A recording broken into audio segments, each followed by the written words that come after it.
কয়েকদিন ধরে সারা বাংলাদেশেই ঠান্ডার অনুভূতির তীব্রতা ছিল।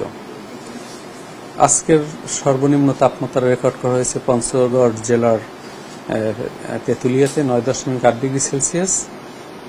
গতকালকের চেয়ে একটু তাপমাত্রা বৃদ্ধি পেয়েছে।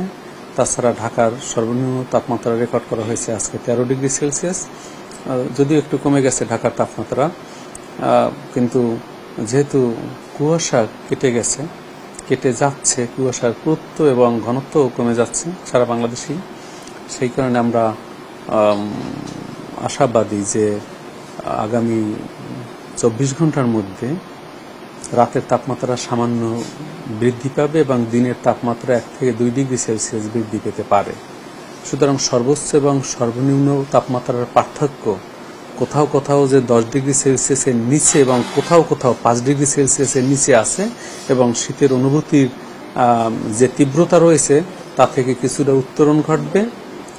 শীত থাকবে, শীতের অনুভূতি থাকবে, তবে শীতের অনুভূতির তীব্রতা আজকে থেকে 7 তারিখ পর্যন্ত শীতের অনুভূতির তীব্রতা একটু কমে যাবে, এবং 7 এবং 8 তারিখের দিকে ময়মনসিংহ এবং সিলেট বিভাগের 2-1 জায়গায় ইলশে গুঁড়ি বৃষ্টি হতে পারে, এবং এই বৃষ্টিপাতের পরে আবার নতুন করে তাপমাত্রা কমে গিয়ে শীতের অনুভূতিকে আবার তীব্র থেকে তীব্রতর করার সম্ভাবনা রয়েছে। তা সেই কারণে আপাতত একটু সুসংবাদ হলেও 9 তারিখের দিকে কিন্তু আবার তাপমাত্রা কমবে। তবে যেহেতু জানুয়ারি মাস সবচেয়ে শীতলতম মাস এবং মধ্যরাত থেকে সকাল 10টা পর্যন্ত নর্মালি কুয়াশা থাকে, কখনো এই কুয়াশার ব্যতিকাল যদি বৃদ্ধি পায় তখন সূর্যের উজ্জ্বল কিরণকাল অর্থাৎ সূর্যের প্রখর আলোর প্রাপ্যতা কমে যায়। তা কমে গেলে তখন দিনের তাপমাত্রা তেমন বৃদ্ধি পেতে পারে না। শৈত্যপ্রবাহ না থাকলেও অনেক সময় দিনের বেলা যে তাপমাত্রার ঊর্ধ্বগতি থাকে, ঘন কুয়াশার কারণে অনেক সময় সেটা ব্যাহত হয় এবং দিনের এবং রাতের তাপমাত্রার পার্থক্য তখন কমে যায়, শীতের অনুভূতি তীব্র থেকে তীব্রতর হয়। সেই ধরনের পরিস্থিতি কিন্তু জানুয়ারি মাস জুড়েই থাকে। তবে কখনো কখনো তাপমাত্রা যখন 10 ডিগ্রি সেলসিয়াসের নিচে নেমে আসে তখন তাকে আমরা শৈত্যপ্রবাহ বলে থাকি, এবং এই শৈত্যপ্রবাহ যখন শুরু হয় তখন দেশের পশ্চিমাঞ্চল দিয়েই শুরু হয় এবং আস্তে আস্তে মধ্য অঞ্চল হয়ে দেশের দক্ষিণ পূর্বাঞ্চল পর্যন্ত বিস্তার লাভ করার আমাদের অতীত রেকর্ড রয়েছে। যেমন তেঁতুলিয়াতে সবচেয়ে সর্বনিম্ন তাপমাত্রা রেকর্ড করা হয়েছে আমাদের দেশে 2018 সালের 8 জানুয়ারি 2.8 ডিগ্রি সেলসিয়াস।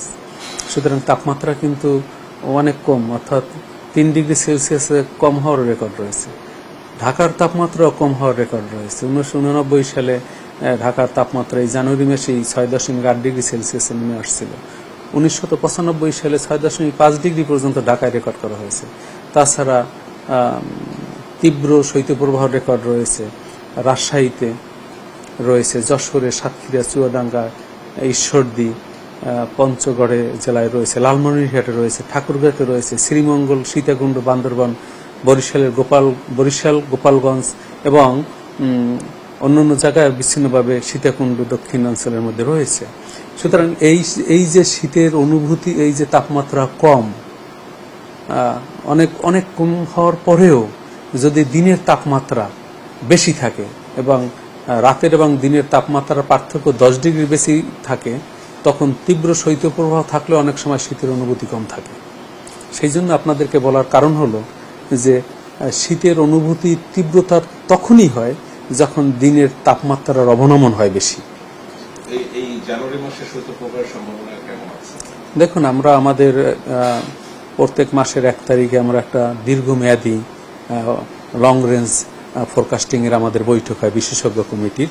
সেই বৈঠকে আমরা সর্বসম্মতিক্রমে সিদ্ধান্ত গ্রহণ করেছি যে এই জানুয়ারি মাস যেহেতু শীতলতম মাস, এই জানুয়ারি মাসে 1 থেকে 2টি দেশের উত্তরাঞ্চল, উত্তর পশ্চিমাঞ্চল এবং দেশের দক্ষিণ পশ্চিমাঞ্চল, এই অঞ্চল জুড়ে 1 থেকে 2টি মাঝারি থেকে তীব্র শৈত্যপ্রবাহ থাকতে পারে, যেখানে তাপমাত্রা 6 থেকে 10 ডিগ্রি সেলসিয়াসের মধ্যে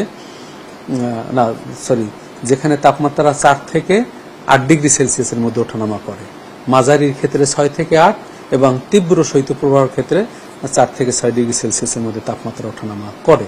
সেই ধরনের সংখ্যা আমরা বলছি 1 থেকে 2টি হতে পারে, এবং অন্যত্র বিশেষ করে অন্য বিভাগগুলোতে এই শৈত্যপ্রবাহ হতে পারে 2 থেকে 3টি মৃদু ধরনের। তাই সুতরাং আমাদের বক্তব্য স্পষ্ট যে এই ধরনের ঘটনা এই জানুয়ারি মাসে হতে পারে। ঢালাইয়ের সেরা প্রিমিয়ার সিমেন্ট।